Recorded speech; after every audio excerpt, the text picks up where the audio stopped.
아주머니, 우동 하나만 주세요. 하나요? 애들이 둘인데 한 그릇 가지고 되겠어요? 죄송하지만 아이들과 나누어 먹으려고요. 한 그릇만 주세요. 거짓골로 우동 한 그릇을 달라고 하는 여자의 목소리는 6년 전 아들의 장례식 날, 돈과 다이아몬드를 훔쳐 달아난 며느리의 목소리였습니다. 이야기가 궁금하시다면 구독과 좋아요 눌러주세요. 댓글로 지금 어디서 시청하고 계신지 소통해 주신다면 앞으로 더 좋은 영상 제작에 큰 힘이 됩니다. 경기도 외곽 재래시장은 가을의 끝자락, 축축한 흙냄새와 젓갈 냄새가 뒤섞여 희미하게 피어오르는 활기로 가득했습니다. 압구정의 고급 아파트에 거주하며 백화점 쇼핑백을 든 68세의 윤희숙에게 이런 곳은 정말 오랜만이었습니다. 친한 지인이 이 시장의 개장이 일품이라고 극찬하여 낯선 길을 나선 참이었습니다. 희숙의 걸음걸이에는 미세한 망설임과 불편함이 묻어 있었고 그녀의 짙은 코트와 고급 핸드백은 이 서민적인 풍경과 확연한 이질감을 드러내었습니다. 그녀는 잠시 멈춰서서 시끄러운 시장의 풍경을 둘러보았습니다. 그때 골목 어기 낡은 천막 아래에서 희미하게 김이 피어오르는 포장마차 한 곳이 그녀의 시야에 들어왔습니다. 그곳은 우동을 파는 작은 노점이었습니다. 희숙은 무언가에 이끌리듯 그 노점 쪽으로 시선을 고정했습니다. 낡은 패딩 점퍼를 입은 여자가 작은 아이 2명의 손을 잡고 서 있었습니다. 아이들의 옷차림은 몸에 맞지 않게 크거나 낡았으며 특히 여자아이의 점퍼는 소매 끝이 해져 있었습니다. 여자는 포장마차 주인에게 조심스러운 목소리로 말했습니다. 아주머니, 우동 하나만 주세요. 하나요? 애들이 둘인데 한 그릇 가지고 되겠어요? 죄송하지만 아이들과 나누어 먹으려고요. 한 그릇만 주세요. 여자의 목소리는 조용했지만 그 말 속에 담긴 미안함과 궁핍함이 희숙의 귀에 꽂혔습니다. 그때 옆에 서 있던 여자아이가 엄마의 옷자락을 잡아 끌며 말했습니다. 엄마, 오뎅도 넣어줘. 민결이가 오뎅 제일 좋아하잖아.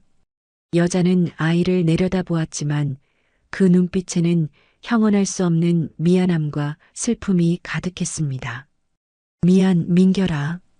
오뎅은 다음에, 엄마가 다음에 꼭 사줄게. 오늘은 그냥 먹자. 그 순간 희숙의 손에 들려있던 백화점 쇼핑백이 힘없이 바닥으로 떨어졌습니다. 내용물이 부딪히는 쿵 소리가 났지만 희숙은 그 소리를 전혀 듣지 못했습니다. 온몸의 신경이 마비된 듯 얼어붙었고 68년의 삶에서 한 번도 느껴보지 못한 격렬한 심장의 박동이 귀청을 때렸습니다. 저 목소리, 저 뒷모습, 저 아이들. 그녀의 머릿속에는 단 하나의 의문만이 맴돌았습니다. 설마. 희숙은 떨리는 다리를 간신히 움직여 몇 걸음 더 다가갔습니다. 시장의 분주한 인파와 소음을 방패 삼아 포장마차 옆 전봇대 뒤에 몸을 숨겼습니다. 더 가까이서 그 얼굴을 확인해야만 했습니다. 여자가 우동을 받기 위해 고개를 돌리는 찰나 희숙은 그녀의 옆모습을 볼 수 있었습니다. 헬쓱하게 야윈 얼굴, 잠을 제대로 못 잤는지 눈 밑에 짙게 드리워진 다크서클, 그리고 희끗희끗 새치가 섞인 머리카락. 6년이라는 세월이 그녀를 완전히 바꾸어 놓았지만 희숙은 본능적으로 알아챘습니다. 세상의 모든 세월과 고난이 그녀를 짓눌렀을지라도 그녀를 알아보지 못할 리 없었습니다. 수연이구나. 내 며느리 수연이. 희숙의 가슴이 철렁 내려앉으며 깊은 고통에 잠겼습니다. 그녀는 아이들을 바라보았습니다. 나은이와 민결이 6년 만에 마주친 손녀와 손주였습니다. 큰아이 나은이는 이제 10살이 넘었을 테지만 작은 체구에 너무 큰 낡은 옷을 입고 있었습니다. 점퍼는 몸에 맞지 않게 컸고 운동화는 밑창이 닳아 너덜너덜했습니다. 작은 민결이는 8살쯤 되었을 테고 너무 말라 얼굴이 창백했고 콧물을 훌쩍이며 엄마의 옷자락을 잡은 채 연신 헛기침을 했습니다. 포장마차 주인이 우동 한 그릇을 플라스틱 그릇에 담아 건네자 수연은 낡은 지갑을 열었습니다. 지갑 안에는 1,000원짜리 지폐 몇 장과 동전이 전부였습니다. 수연은 3,000원을 꺼내어 건넸고 국수 한 그릇을 들고 아이들이 서 있는 자리로 돌아왔습니다. 그리고 그들은 우동 한 그릇을 셋이서 나누어 먹기 시작했습니다. 나은이가 젓가락으로 면발 한 줌을 집어 동생 민결이에게 건넸습니다. 민결아, 너 먼저 먹어. 누나는 배 안 고파. 너 많이 먹어. 그것은 새하얀 거짓말이었습니다. 희숙은 나은이의 배에서 꼬르륵 하는 굶주린 소리가 나는 것을 분명히 들었습니다. 수연은 그 소리를 들었지만 아이들에게 더 사줄 돈이 없다는 사실 때문에 아무 말도 하지 못하고 입술만 깨물었습니다. 희숙은 전봇대에 기대어 그 참혹한 광경을 지켜봤습니다. 그녀의 두 뺨으로는 뜨거운 눈물이 하염없이 흘러내렸습니다. 6년 전 아들 영준의 장례식도 채 끝나기 전에 금고에서 7천만 원과 다이아몬드를 챙겨 돈 많은 남자에게 도망쳤다고 굳게 믿었던 며느리 수연. 배신자라고 저주하며 6년 동안 마음속에서 지워버리려 했던 그 며느리가 지금 자신의 손주들과 함께 3,000원짜리 우동 한 그릇을 나누어 먹고 있었습니다. 그녀는 돈 많은 젊은 남자를 따라 도망쳤는데 지금 이토록 비참하게 굶주릴 이유가 없었습니다. 낡은 옷을 입고 추위에 떨 이유도 손주들이 굶주림에 거짓말을 할 이유도 전혀 없었습니다. 희숙의 머릿속은 복잡하게 얽혔습니다. 지난 6년간 도대체 무슨 일이 있었던 것일까요? 이건 말이 안 돼. 뭔가 단단히 잘못됐어. 내 며느리가 저렇게 살 리가 없어. 어떻게? 희숙은 시장 바닥에 떨어진 쇼핑백을 주울 생각도 하지 못한 채 그저 비쩍 마른 손녀와 손주의 모습을 몰래 바라보며 오열했습니다. 자신의 아들이 세상을 떠난 뒤 단 한 번도 찾아보지 않았던 아이들이었습니다. 6년이라는 긴 시간 동안 희숙의 마음속에 자리 잡았던 며느리를 향한 원망과 분노가 아이들의 초라한 모습 앞에서 순식간에 무너져 내리고 있었습니다.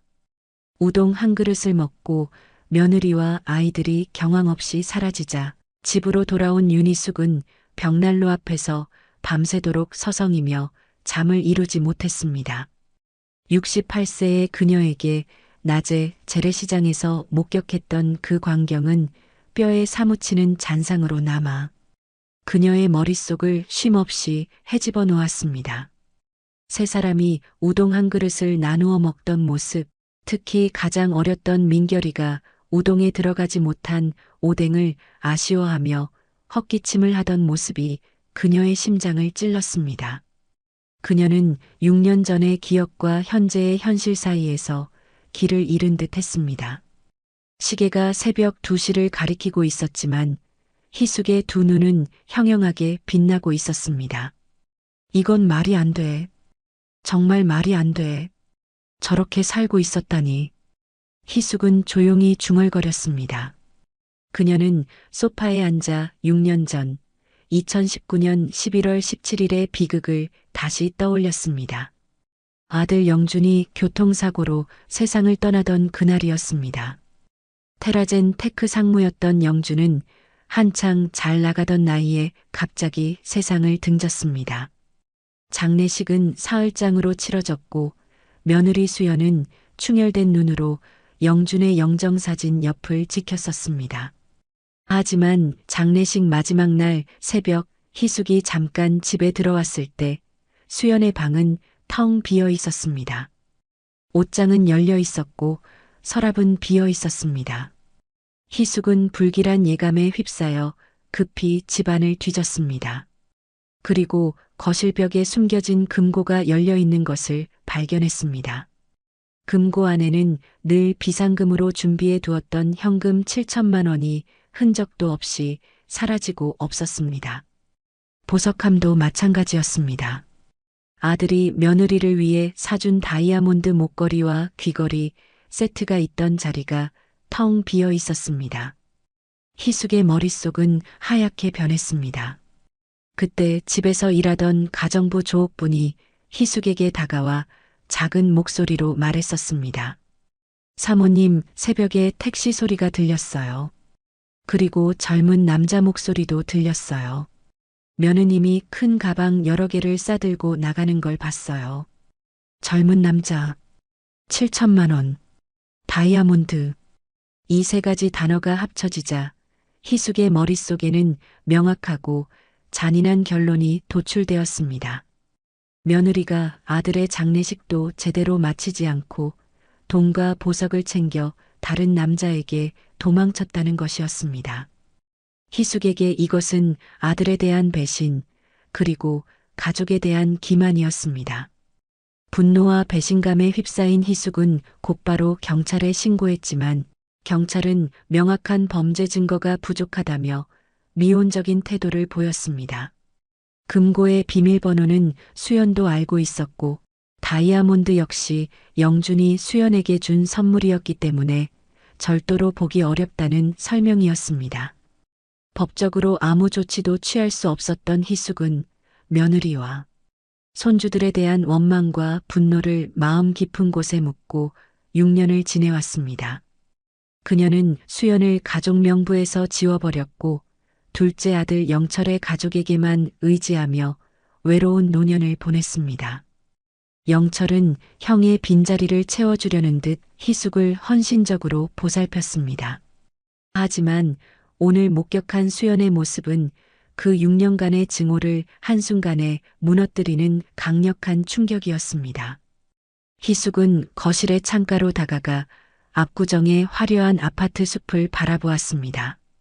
넓은 아파트는 고요했지만 그 고요함이 그녀를 더욱 고독하게 만들었습니다. 무슨 일이 있었던 거지? 혹시 내가 모르는 진실이 있는 건가?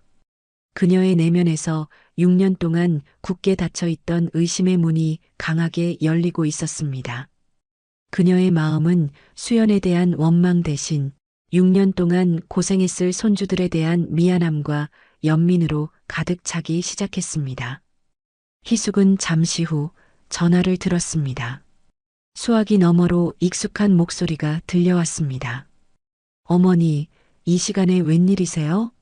둘째 아들 영철이었습니다. 아니다, 영철아. 그냥 내 형 생각에 잠이 안 와서 그랬다.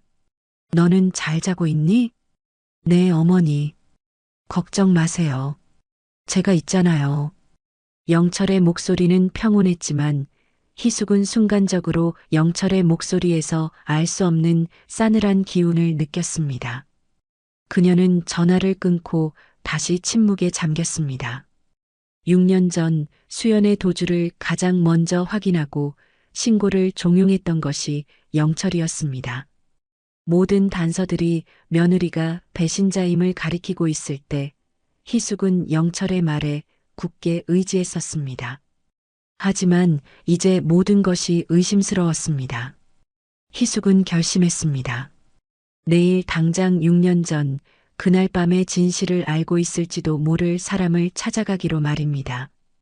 그녀의 눈빛은 흔들림 없이 차갑게 빛나기 시작했습니다. 혹여라도 수연이가 7천만 원을 챙겨 도망친 게 아니라면 왜 사라진 걸까? 그리고 누가 나에게 거짓 정보를 흘려 수연이를 배신자처럼 만들었을까? 다음 날 아침 희숙이 압구정의 호화로운 아파트를 나서는 발걸음은 6년 전 영준이 사고를 당하고 난 후 맞이했던 새벽만큼이나 비장했습니다. 그녀는 이제 더 이상 편안하게 앉아서 며느리를 원망하거나 아들의 죽음을 슬퍼하는 어머니가 아니었습니다. 6년 동안 굳게 믿어왔던 배신자 며느리라는 프레임이 깨지자 희숙은 자신이 얼마나 끔찍한 오해 속에 살았는지 깨달았습니다. 그것이 만약 오해라면 전날 봤던 굶주리던 손녀. 나은이와 손주 민결이의 처참한 모습을 자신도 함께 만든 것이나 다름이 없는 거니까요. 그녀의 마음속에는 죄책감과 동시에 진실을 감춘 배우에 대한 강한 분노가 끓어오르고 있었습니다. 경기도 용인 외곽에 위치한 낡은 빌라촌. 희숙의 고급 외제차는 이 동네의 풍경과 전혀 어울리지 않았습니다. 그녀는 가정부 조옥분이 5년 전 퇴직 후 이사 온 빌라 앞에서 초인종을 눌렀습니다. 5년 만에 마주하는 익숙한 이름이었지만 희숙의 마음은 차가웠습니다. 그녀는 조옥분이 6년 전 자신에게 했던 증언, 젊은 남자 목소리, 큰 가방이라는 단어들이 만들어낸 비극의 깊이를 확인하고 싶었습니다. 잠시 후 문이 열렸습니다. 50대 중반의 조옥부는 놀라움과 당혹감이 뒤섞인 표정으로 희숙을 쳐다보았습니다. 그녀의 얼굴은 6년 전보다 더 늙고 지쳐 보였습니다. 사모님, 어떻게? 이 먼 곳까지 무슨 일이신가요? 조옥분의 목소리는 떨렸고 눈빛은 희숙을 똑바로 마주하지 못하고 불안하게 방황했습니다. 희숙은 그 미세한 떨림과 눈빛에서 무언가 숨겨진 진실이 있음을 직감했습니다. 옥분 씨, 우리 얘기 좀 합시다. 6년 전 그날 밤, 내 며느리 수연이가 떠나던 밤의 이야기 말이야. 조옥분의 얼굴이 순식간에 굳어졌습니다. 그녀는 희숙의 단호한 태도에 저항하지 못하고 문을 활짝 열었습니다. 들어오세요, 사모님. 앉으세요. 차라도 한 잔 드릴까요? 좁은 거실은 낡은 가구 몇 점이 전부였습니다. 조옥부는 희숙에게 찻잔을 내왔지만 찻잔을 내려놓는 그녀의 손은 눈에 띄게 떨리고 있었습니다. 희숙은 차를 마시지 않고 단도직입적으로 본론을 꺼냈습니다. 그녀의 목소리는 차분했지만 그 안에는 6년의 고통이 응축되어 있었습니다. 옥분 씨, 그날 밤 당신이 말했던 그 젊은 남자, 정말 본 거 맞아? 조옥부는 대답을 망설였습니다. 그녀는 희숙의 날카로운 눈빛을 피하려 했지만 희숙은 조옥분의 눈을 응시하며 다시 물었습니다. 내가 어제 수연이를 봤어. 재래시장에서 낡은 옷을 입고 아이들과 3,000원짜리 우동 하나를 나눠 먹고 있더구나. 7천만 원을 훔쳐 돈 많은 남자 따라 도망친 사람이 그렇게 살 수 있을까? 내 며느리가 돈 때문에 도망쳤다는 당신의 증언이 정말 진실이냐고? 희숙의 말에 조옥부는 들고 있던 찻잔을 쨍소리를 내며 바닥에 떨어뜨렸습니다. 뜨거운 차가 바닥에 쏟아졌지만 조옥부는 아랑곳하지 않고 고개를 숙였습니다. 그녀의 어깨는 미세하게 떨리기 시작했습니다. 사모님, 정말 죄송해요. 정말 죄송합니다. 제가 거짓말했어요. 조옥부는 흐느끼기 시작했고 희숙의 심장은 다시 한번 쿵 내려앉았습니다. 6년 동안 굳게 믿어왔던 진실이 거짓이었음을 확인하는 순간 희숙은 배신감과 후회가 폭발하는 것을 느꼈습니다. 뭐가 미안한데? 젊은 남자가 와서 데리고 간 것이 아니었어? 솔직히 말해. 조옥부는 한참을 침묵했습니다. 눈물은 이미 그녀의 뺨을 타고 흘러내려 바닥에 떨어지고 있었습니다. 마침내 그녀가 입을 열었습니다. 그녀의 목소리는 몹시 떨렸습니다. 둘째 도련님이 시키셨어요. 영철 도련님이. 희숙의 눈이 믿을 수 없다는 듯 크게 뜨였습니다. 영철, 자신의 둘째 아들, 6년 동안 자신이 가장 의지했던 아들이었습니다. 영철이가 왜 그런 끔찍한 거짓말을 시킨 건데? 조옥부는 떨리는 목소리로 그날의 진실을 털어놓았습니다. 장례식 끝나고 저한테 오셨어요. 300만 원을 주시면서 새벽에 젊은 남자가 수연 씨를 데리러 왔다고 그래서 수연 씨가 큰 가방 들고 나갔다고 꼭 그렇게 말해달라고 하셨어요. 그때 급하게 돈이 필요했어요. 그래서 그만 시키는 대로 거짓말을 했습니다. 사실은 그냥 택시 기사였어요. 희숙은 자리에서 벌떡 일어났습니다. 그녀의 머릿속은 영철이 왜 형수인 수연을 배신자로 만들었는지에 대한 의문으로 가득 찼습니다. 믿음직했던 아들이 형수를 향해 그런 끔찍한 거짓말을 조작했다는 사실은 희숙에게 또 다른 충격이었습니다.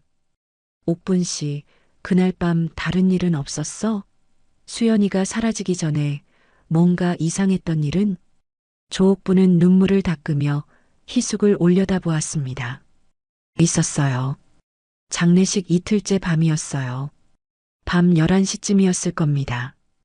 영철 도련님 부부가 수연 씨 방에 들어가셨어요. 그리고 큰 소리가 들렸어요.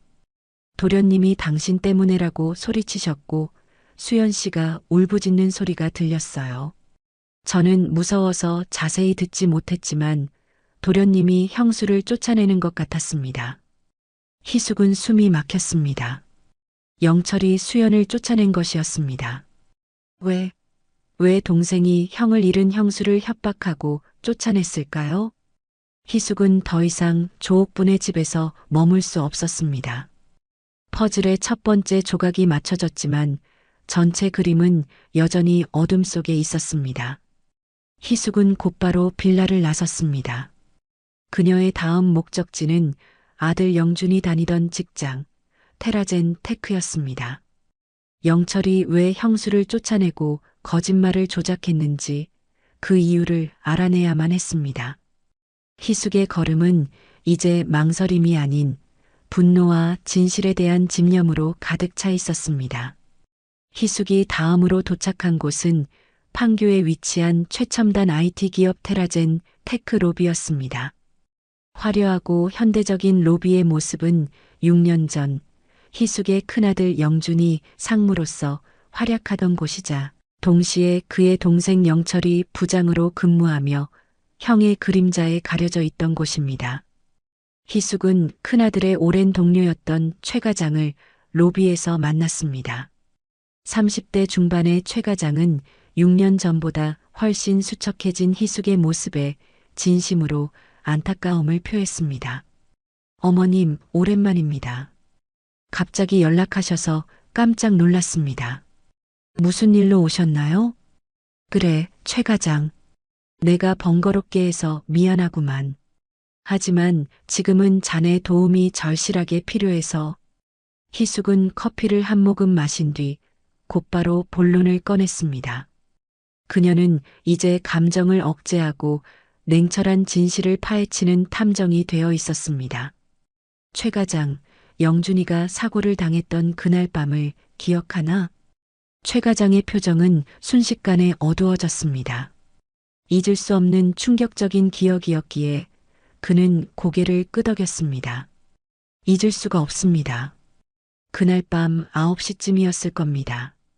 상무님이 퇴근하시고 집에 계실 시간이었는데 갑자기 전화 한 통을 받고 급하게 차를 몰고 나갔다가 외곽도로에서 사고가 났다고 들었습니다.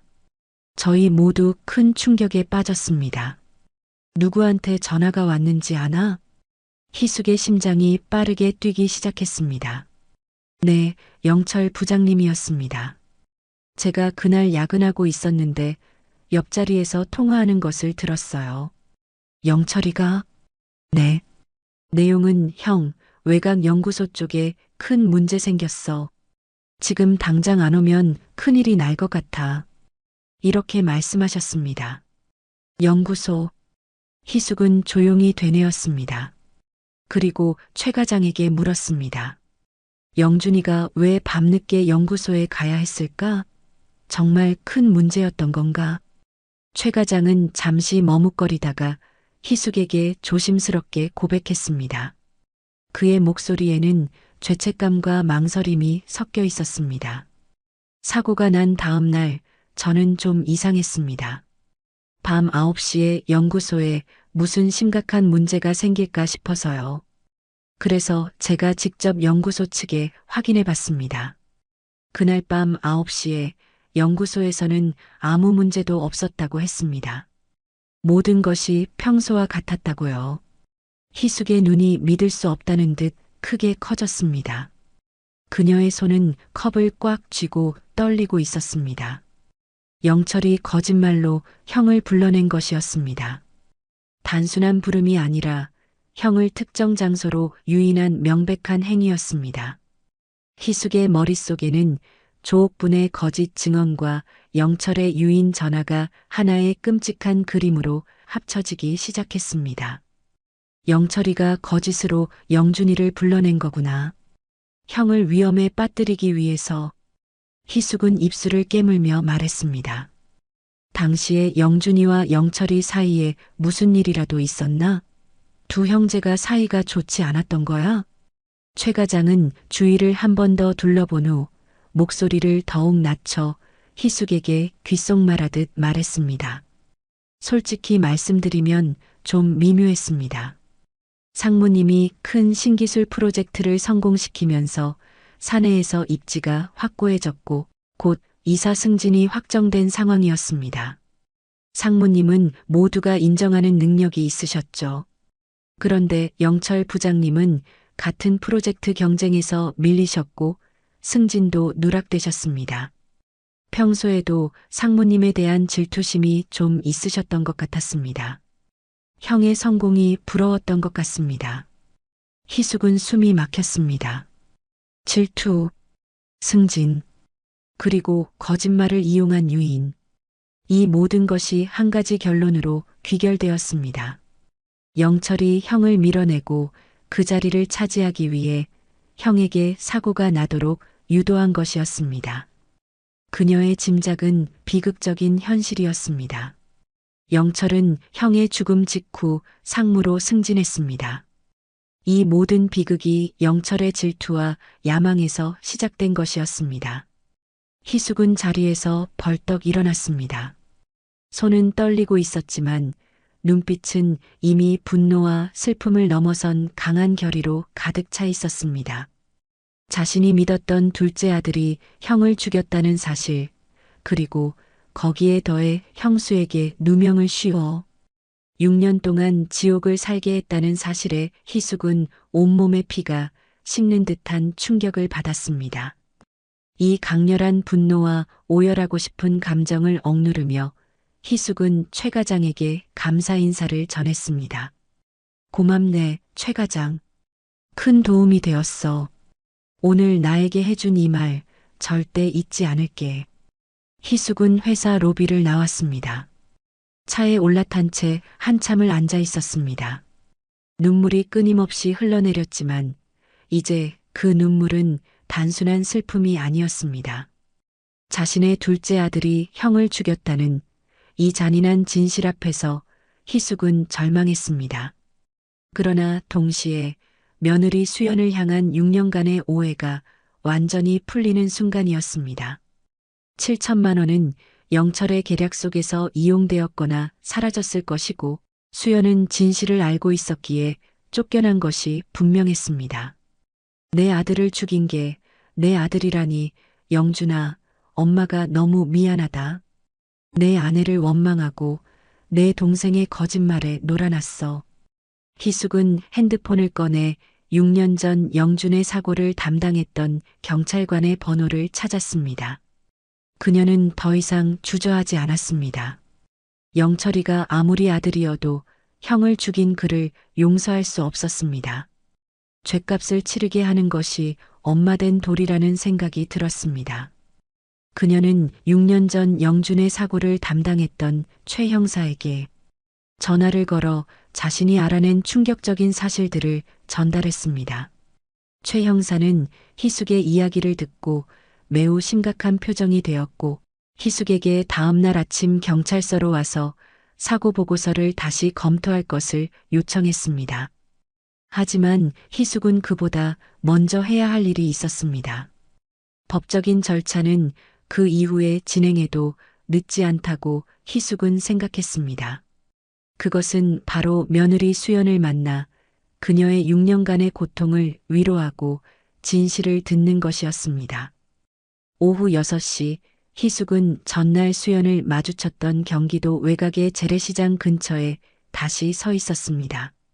수연이 어디에 사는지 알아야 했습니다. 그녀는 시장 입구에 있는 작은 슈퍼에 들어갔습니다. 주인으로 보이는 50대 아주머니가 계산대에 앉아 있었습니다. 희숙은 숨을 고르고 아주머니에게 말을 건넸습니다. 아주머니, 죄송한데 이 근처에 아이돌 키우는 젊은 여자분이 사시는 것 같던데 혹시 아세요? 서씨 성을 가진 분이요. 희숙은 조심스럽게 물었습니다. 아주머니는 고개를 끄덕였습니다. 아, 나은이네요? 어제도 여기 와서 나은이 간식거리 사갔는데. 왜요? 아는 사람인가요? 힘들게 사는 분이신데. 네, 제가 옛날에 알던 사람인 것 같아서요. 혹시 그분이 어디 사시는지 아시나요? 너무 걱정이 되어서요. 저기 골목 안쪽에 있는 반지하 단칸방에 살아요. 빌라 건물인데 철문 녹슨 곳 보일 겁니다. 그곳이 사무예요. 희숙은 아주머니에게 연신 감사를 표하고 슈퍼를 나섰습니다. 그녀의 걸음은 무거웠지만 6년 만에 손주들을 다시 만날 수 있다는 희망과 며느리의 억울함을 풀어줄 수 있다는 결의에 가슴은 두근거렸습니다. 좁고 어두운 골목길을 따라 걸었습니다. 가로등마저 희미하게 깜빡이는 곳이었습니다. 마침내 낡고 허름한 반지하 빌라가 눈에 들어왔습니다. 희숙은 계단을 내려갔습니다. 녹슬고 칠이 벗겨진 철문이 그녀를 맞았습니다. 3호. 문 앞에 섰을 때 희숙은 문을 두드리려던 손을 멈췄습니다. 내가 뭐라고 말해야 할까? 남편 장례식 날 7천만 원. 훔쳐 달아난 도둑이라며 6년을 원망하고 살았던 시어머니가 이제 와서 무슨 염치로 이 문을 두드릴까? 희숙은 목이 메었습니다. 지난 6년의 세월 동안 그녀의 마음속에 쌓였던 오해와 원망이 빗으로 돌아와 그녀의 가슴을 찔렀습니다. 그때 철문 안쪽에서 아이의 헛기침 소리가 들려왔습니다. 민결이의 목소리였습니다. 엄마, 나 추워. 이불 속에 있어도 추워. 몸이 자꾸 떨려. 잠시 후 수연의 지친 목소리가 들렸습니다. 조금만 참아, 민결아. 전기장판 곧 켜줄게. 전기를 아껴야 해서. 수연의 목소리에는 아이에게 미안해하는 절절한 감정이 묻어 있었습니다. 희숙은 더 이상 망설일 수 없었습니다. 손주들이 추위에 떨고 며느리가 전기세 때문에 전기장판조차 마음대로 켜주지 못하는 그 참혹한 현실을 외면할 수 없었습니다. 그녀는 떨리는 손으로 문을 두드렸습니다. 똑똑똑 소리가 어둠 속에서 울려 퍼졌습니다. 안에서 발소리가 들렸습니다. 그리고 철문이 천천히 열렸습니다. 수연이었습니다. 6년 만의 재회였습니다. 수연은 희숙을 보자마자 온몸이 얼어붙었습니다. 그녀의 헬쓱한 얼굴은 순식간에 창백해졌고 눈빛은 공포와 경계 그리고 놀라움으로 가득 찼습니다. 어머님, 어머님이 어떻게... 수연의 목소리는 희미하게 떨렸습니다. 희숙은 수연의 얼굴을 보았습니다. 6년 동안의 고통이 그녀를 20살은 더 늙게 만들었습니다. 그녀는 눈물을 억누르며 수연에게 다가갔습니다. 수연아, 왜 오셨어요? 저에게 하실 말씀이라도 있으신가요? 수연은 뒤로 물러섰습니다. 여전히 그녀의 눈에는 두려움이 가득했습니다. 희숙은 수연을 똑바로 바라보며 자신이 알고 있는 진실을 꺼내 놓았습니다. 수연아, 나 알았어. 영철이가 한 짓 6년 전 그날 밤 무슨 일이 있었는지 모두 다 알게 되었어. 수연의 얼굴이 일그러지기 시작했습니다. 그녀의 눈에서는 순식간에 눈물이 쏟아졌고 다리에 힘이 풀리며 그 자리에 주저앉았습니다. 6년 동안 억눌러왔던 슬픔과 고통, 억울함이 한순간에 폭발하는 순간이었습니다. 어머님, 제발, 제발 아무한테도 말하지 마세요. 앉아있지 말고 들어가자. 얘기 좀 하자. 희숙은 무너진 수연을 부축해 일으켜 좁은 반지하 방 안으로 들어갔습니다. 3평 남짓한 공간에는 이불이 깔려 있었고 낡은 테이블 하나와 작은 전기장판이 전부였습니다. 방 안은 찬 기운이 감돌았습니다. 나은이와 민결이가 이불 속에 웅크리고 있다가 희숙을 보고 눈을 크게 떴습니다. 할머니는 누구세요? 민결이가 작은 목소리로 중얼거렸습니다. 6년 만에 보는 할머니였지만 어릴 적 헤어진 아이들은 당연히 할머니를 알아보지 못했습니다. 희숙은 그 아이들을 보자마자 가슴이 미어졌습니다. 아이들은 너무 말랐고 얼굴은 헬쓱했으며 옷은 해져 있었습니다. 희숙은 모든 것을 잊고 아이들에게 달려갔습니다. 나은아, 민결아, 내가 너희들의 친할머니야. 미안하다. 할머니가 너무 늦게 왔구나. 희숙은 아이들을 힘껏 끌어안았습니다. 아이들은 낯선 듯 망설였지만 이내 따뜻한 할머니의 품에 안겼습니다. 희숙은 아이들을 안은 채 참았던 울음을 터뜨렸습니다. 6년 동안 원망했던 며느리와 손주들이었습니다. 하지만 이제야 희숙은 깨달았습니다. 그들은 피해자였고 자신이 그들을 6년 동안 버려두었다는 사실에 희숙은 절절한 후회와 슬픔으로 오열했습니다. 그녀의 눈물은 6년의 오해를 씻어내는 속죄의 눈물이었습니다. 희숙이 아이들을 끌어안고 오열하는 동안 수연은 바닥에 주저앉아 조용히 눈물을 흘렸습니다. 6년이라는 긴 세월 동안 가슴속에 묻어두었던 억울함과 슬픔, 그리고 아이들을 지키기 위한 고통스러운 희생이 한꺼번에 터져나왔습니다. 희숙은 눈물을 닦고 아이들을 향해 몸을 돌렸습니다. 나은아, 민결아, 잠깐만 밖에 나가 있어줄래? 슈퍼 앞에서 따뜻한 우유라도 사 먹으면서 잠깐만 기다려. 엄마하고 할머니가 아주 중요한 얘기를 좀 해야 해. 나은이는 희숙의 지친 얼굴을 올려다보았지만 고개를 끄덕이며 동생 민결이의 손을 잡고 조심스럽게 방을 나섰습니다. 좁은 방 안에는 이제 희숙과 수연 두 사람만 남았습니다. 수연은 바닥에 앉았고 희숙도 그 옆에 무릎을 꿇고 앉았습니다. 두 사람 사이에는 6년간의 오해와 고통이 만들어낸 무거운 침묵이 흘렀습니다. 어머님, 어떻게 다 하셨어요? 영철 도련님이 숨기셨을 텐데 수연이 떨리는 목소리로 물었습니다. 다 알아냈어. 영철이가 옥분이에게 거짓말을 시킨 것도 내 남편 영준이를 거짓으로 불러낸 것도 내가 너무 늦었지. 내가 너만 의심하고 원망하며 6년을 보냈어. 내가 겪었을 고통을 생각하면 미안하다, 수연아. 내가 정말 죄인이다. 희숙의 사죄에 수연은 다시 한번 눈물을 쏟아냈습니다. 아니에요, 어머님. 저도 어머님 입장이었다면 그렇게 생각했을 겁니다. 제가 먼저 오해를 풀 기회조차 드리지 못하고 도망친 것 같아서요. 아니야. 내 잘못 아니야. 너는 나에게는 내 남편 영준이만큼이나 소중한 며느리였어. 이제 나에게 말해줄 수 있겠니? 6년 전 그날 밤 도대체 무슨 일이 있었는지, 내가 왜 남편 장례식 날 도망쳤다는 오해를 감수해야 했는지, 내가 왜 그렇게 비참하게 살아야 했는지. 수연은 떨리는 목소리로 6년 전 2019년 11월 17일 밤의 비극을 이야기하기 시작했습니다. 그날 밤 8시 50분, 영주는 수연과 아이들과 함께 집에서 저녁 식사를 하고 있었습니다.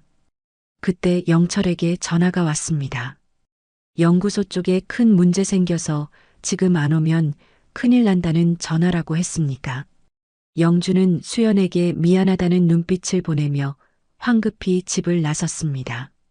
수연은 밤 9시에 연구소에 무슨 문제인가 싶었지만 남편을 믿었습니다. 30분 후 경찰에게서 남편이 외곽도로에서 교통사고로 세상을 떠났다는 청천벽력 같은 소식이 전해졌습니다. 수연의 세상은 한순간에 무너져 내렸습니다. 장례식이 진행되는 동안 수연은 충격 속에서 조문객을 맞이했습니다. 이틀째 밤이었습니다. 수연은 문득 영준이 나간 이유가 궁금해졌습니다. 정말 그날 밤 연구소에 큰 문제가 있었을까? 어머님, 제가 그때 남편 휴대폰을 우연히 보게 되었는데 통화 기록에 영철 도련님과 3분 통화가 찍혀 있었어요.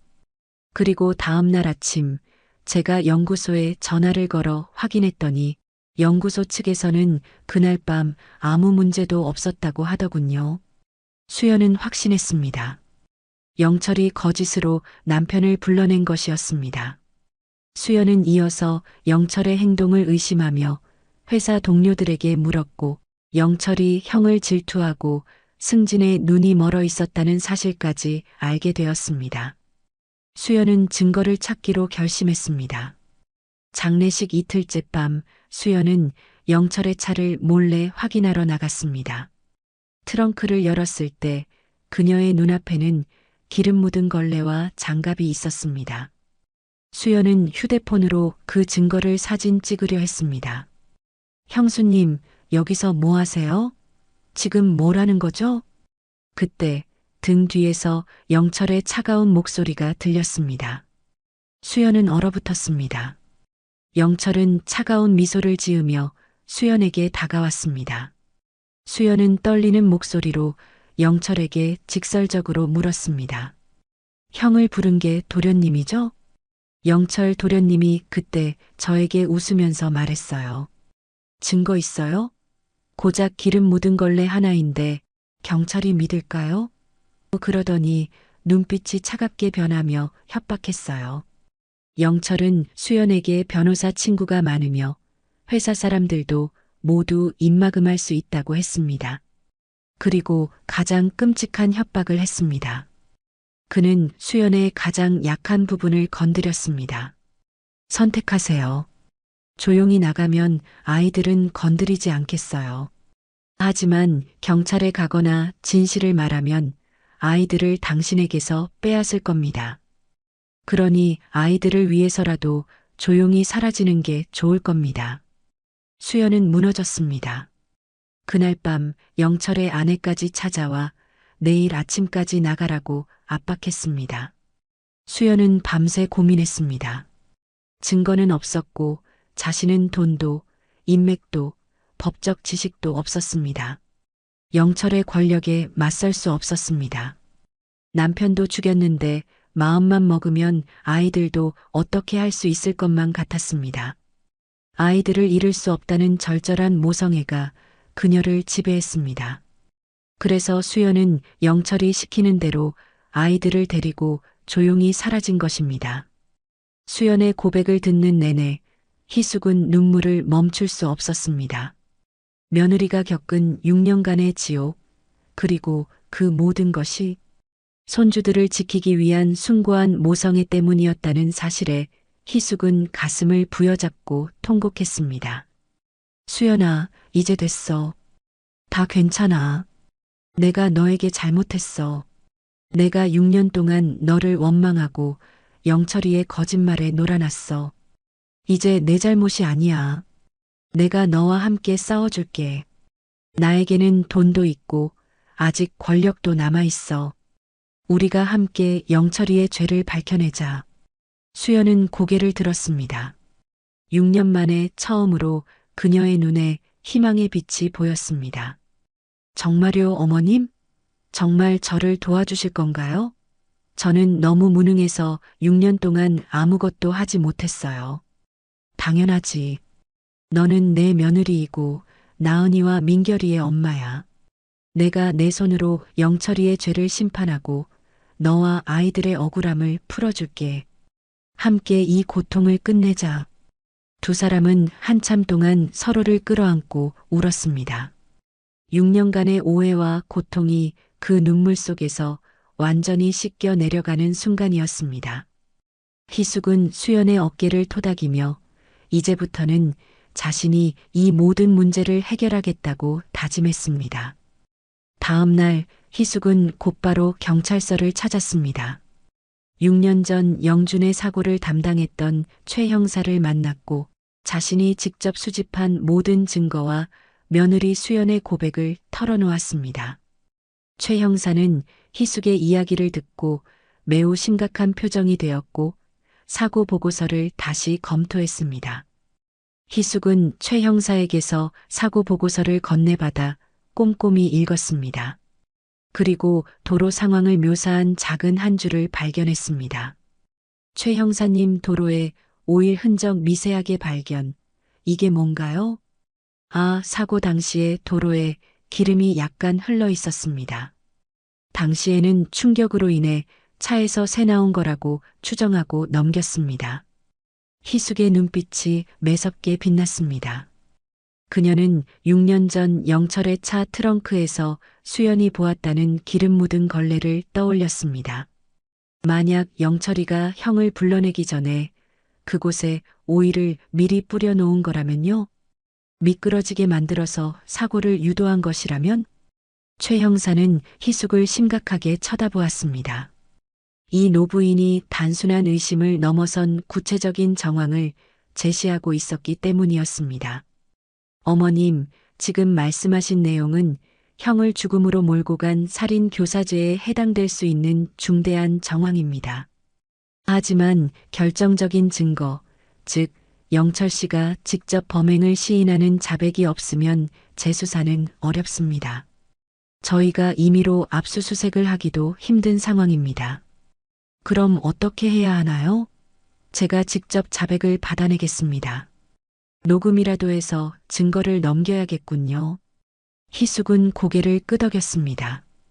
경찰의 도움을 받기 위해서는 결정적인 증거가 필요했습니다. 희숙은 영철을 함정에 빠뜨려 자백을 받아내기로 결심했습니다. 방법은 단 하나, 영철이 형의 죽음을 통해 얻고자 했던 것, 영준이 남긴 유산과 회사의 지분 문제를 미끼로 던지는 것이었습니다. 그녀는 아들을 잡기 위해 아들의 탐욕을 이용해야 하는 고통스러운 선택을 했습니다. 일주일 후 희숙은 영철에게 전화를 걸었습니다. 그녀의 목소리는 평소와 다름없이 자애로웠지만 그 안에는 강철 같은 결의가 숨겨져 있었습니다. 영철아, 엄마야. 어머니, 무슨 일이세요? 오랜만에 전화하셨네요. 요즘 바쁘신가 봅니다. 응. 내 형 영준이 유산을 정리하려고 하는데 형 몫을 어떻게 해야 할지 싶어서 전화했다. 내가 형 자리도 잘 이어받아서 이사도 되었으니 형 몫을 내가 받는 게 맞지 않을까 싶어서. 내 형수는 연락도 안 되고 말이다. 한번 오늘 저녁에 집에 와서 엄마랑 얘기 좀 하자. 전화 너머로 영철이 숨을 들이마시는 소리가 들렸습니다. 탐욕스러운 기대감이 섞인 목소리였습니다. 영철은 이 기회를 놓칠 수 없다고 생각했습니다. 어머니, 정말이요? 네, 제가 바로 갈게요. 전화를 끄는 희숙은 떨리는 손으로 녹음기를 준비했습니다. 그녀는 녹음기를 거실 책상 서랍 깊숙한 곳, 영철이 앉을 자리 근처에 숨겨두었습니다. 30분 후 영철이 압구정 아파트에 도착했습니다. 두 사람은 거실에 마주 앉았습니다. 영철은 상기된 얼굴로 희숙을 바라보았습니다. 어머니, 형 몫을 제가 받는 게 당연하죠. 형수는 6년 전에 돈 챙겨 도망친 배신자잖아요. 그 돈으로 호화롭게 살고 있을 겁니다. 영준이 형도 원치 않을 겁니다. 영철의 말에 희숙은 심장이 차갑게 식는 것을 느꼈습니다. 어떻게 자신의 형을 죽이고도 저렇게 뻔뻔하게 형수를 모함할 수 있을까? 그래, 영철아. 내가 형 자리도 잘 이어받았고 엄마를 잘 모시고 있으니 고맙지. 그런데 말이야. 그날 밤 생각나니? 내 형이 사고 나던 날 밤. 영철의 표정이 순간적으로 굳어졌습니다. 그는 애써 태연한 척했습니다. 무슨 밤 말씀이세요? 내가 내 형에게 전화했던 밤 말이야. 연구소에 큰 문제 생겼다고 했던 날. 엄마가 그게 궁금해서 밤새 잠을 못 잤다. 영철의 손이 미세하게 떨리며 찻잔을 놓았습니다. 찻잔이 둔탁한 소리를 냈습니다. 아, 연구소 문제 때문에요. 갑자기 왜 그러세요, 어머니? 연구소에는 문제가 없었다며. 엄마가 회사 사람들한테 다 들었어. 연구소에 아무 문제도 없었다고. 너 거짓말로 내 형을 불러낸 거니? 그게 정말이야? 영철은 자리에서 벌떡 일어났습니다. 어머니, 저 갑자기 약속이 생각났어요. 다음에 다시 올게요. 유산 문제는 천천히 이야기하시죠. 앉아. 희숙의 목소리가 단호하고 차갑게 변했습니다.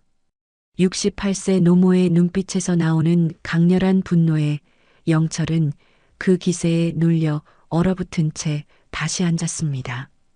영철아, 엄마에게 거짓말하지 마. 내가 내 형을 거짓으로 불러낸 거 다 알아. 그리고 네 형수도 찾았어. 영철의 얼굴은 하얗게 질렸습니다. 이 모든 일이 발각되었다는 사실에 그는 완전히 패닉 상태에 빠졌습니다. 뭐라고요? 형수님이. 수연이가 다 말했어. 내가 협박하고 쫓아낸 것도. 이제 내 거짓말은 끝났다. 영철은 할 말을 잃었습니다. 그는 한참을 침묵하다가 고개를 푹 숙였습니다. 희숙은 떨리는 목소리로 마지막 질문을 던졌습니다. 왜 그랬어, 영철아? 왜 내 형을 죽였어? 영철은 울음을 참는 듯한 떨리는 목소리로 대답했습니다. 형이 저를 너무 무시했어요. 회사에서도 집에서도 항상 형만 잘났잖아요. 어머니도 늘 형만 자랑하셨고, 저는 형의 그림자 속에 살고 싶지 않았어요. 그래서 죽였어? 내 형을? 죽일 생각은 아니었어요, 어머니. 정말이에요. 그냥 한 번만 실수하게 만들려고 했어요. 프로젝트 망치게. 그래서 거짓으로 불러낸 겁니다. 제가 도로에 오일도 좀 뿌려놓았어요. 미끄러지라고. 근데 죽을 줄은 몰랐습니다. 죽일 생각은 정말 없었어요. 저도 너무 후회합니다. 영철의 자백은 희숙의 심장을 찢어 놓았습니다. 하지만 희숙은 눈물을 참으며 마지막 퍼즐 조각을 맞추었습니다. 그럼 수연이는 왜 쫓아냈니? 그 돈 7천만 원은 내가 챙긴 거니? 형수가 눈치챘어요. 제가 형을 부른 걸 알고 증거를 찾으려고 했어요. 그래서 협박해서 내보냈습니다. 금고의 7천만 원과 보석은 제가 가지고 있습니다. 어머니, 희숙은 눈물을 흘렸습니다. 영철의 자백은 녹음기를 통해 모두 기록되고 있었습니다. 희숙은 책상 서랍을 열어 녹음기를 꺼냈습니다. 빨간불이 켜져 있는 것을 본 영철은 다시 한번 얼어붙었습니다. 어머니, 그게 다 녹음됐어, 영철아. 내 자백. 너는 이제 끝이야. 영철은 그제야 무릎을 꿇었습니다. 어머니, 제발 용서해 주세요. 형수한테도 사죄하고 제가 가진 모든 것을 돌려드리겠습니다. 영철아, 네가 용서받는 길은 얼른 자수하고 법의 심판을 받는 일이야. 모든 사실을 알게 된 어미가 내게 해줄 수 있는 게 이것밖에 없구나.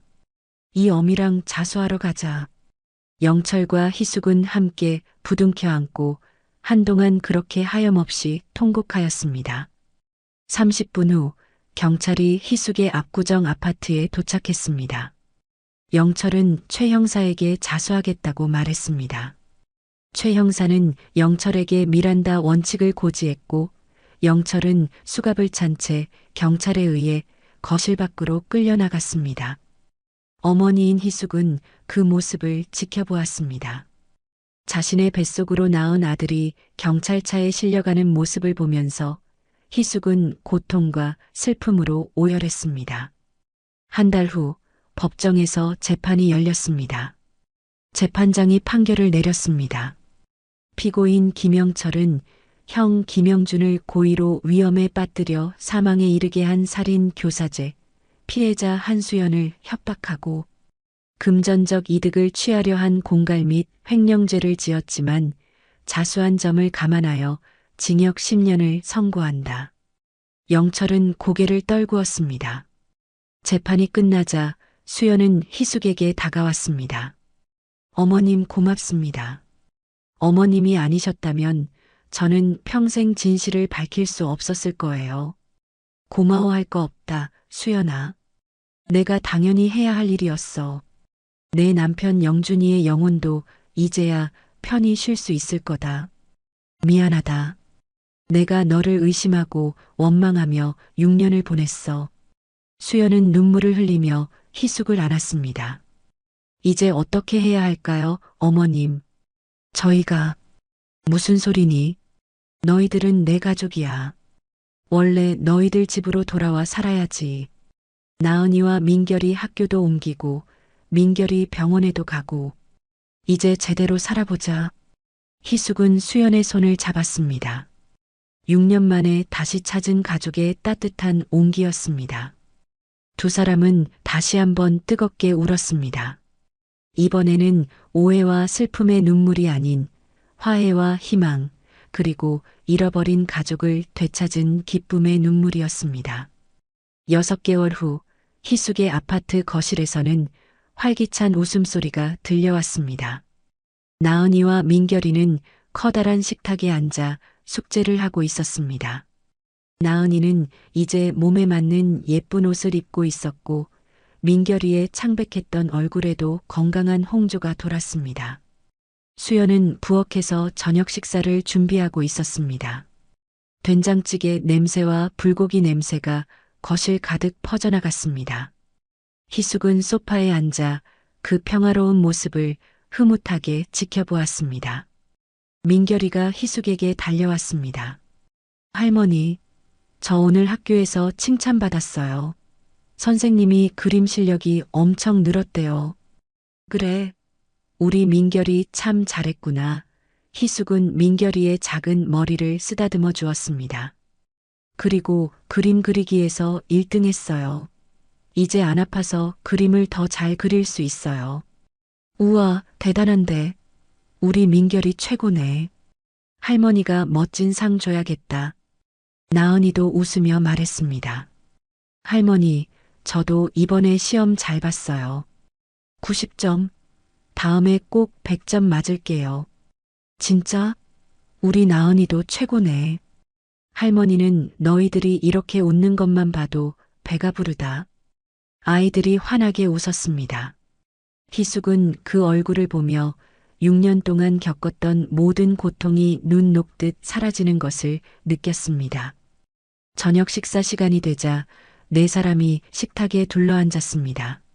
수연이 정성껏 만든 불고기, 된장찌개, 김치, 각종 나물들이 식탁을 가득 채웠습니다. 나은이가 밥을 크게 한술 떠먹으며 말했습니다. 엄마, 정말 맛있어요. 세상에서 엄마 밥이 제일 맛있어요. 그래, 많이 먹어. 내 새끼들. 수연은 아이들의 머리를 쓰다듬었습니다. 희숙은 그 모습을 보며 눈시울이 뜨거워졌습니다. 6개월 전 이 아이들은 우동 한 그릇도 마음 편히 먹지 못했습니다. 이제는 마음껏 먹고 따뜻한 집에서 숙제를 하며 웃을 수 있었습니다. 식사가 끝난 후 수연은 희숙에게 조심스럽게 말했습니다. 어머님, 제가 작은 카페 하나 차리려고 해요. 어머니가 도와주신 돈으로 작은 가게라도 차려서 제 힘으로 아이들과 당당하게 살고 싶습니다. 이제 더 이상 어머님께 짐이 되고 싶지 않아요. 좋은 생각이다, 수연아. 내 남편 영준이도 내가 독립적으로 사는 것을 자랑스러워할 거다. 힘들면 언제든지 나에게 이야기해라. 너는 내 며느리이고 나는 내 어머니다. 두 사람은 따뜻하게 미소 지었습니다. 밤이 깊어 아이들이 잠들고 수연도 방으로 들어갔을 때 희숙은 혼자 거실에 앉아 창밖의 별을 바라보았습니다. 희숙은 조용히 중얼거렸습니다. 영준아, 미안하다. 엄마가 내 동생을 잘못 키웠어. 하지만 이제 내 아내 수연이와 아이들은 엄마가 반드시 지킬게. 네 가족은 엄마가 책임질게. 너는 그곳에서 편히 쉬어라. 눈물이 흘렀습니다. 하지만 이제 그 눈물은 슬픔과 후회만이 아니었습니다. 희망과 평화가 섞여 있었습니다. 희숙은 자리에서 일어나 아이들 방으로 향했습니다. 문을 살짝 열자 나은이와 민결이가 따뜻한 이불 속에서 평화롭게 잠들어 있었습니다. 더 이상 추위에 떨지 않아도 배고프지 않아도 되는 아이들의 모습이었습니다. 희숙은 문을 닫고 자기 방으로 돌아갔습니다. 침대에 누워 눈을 감았습니다.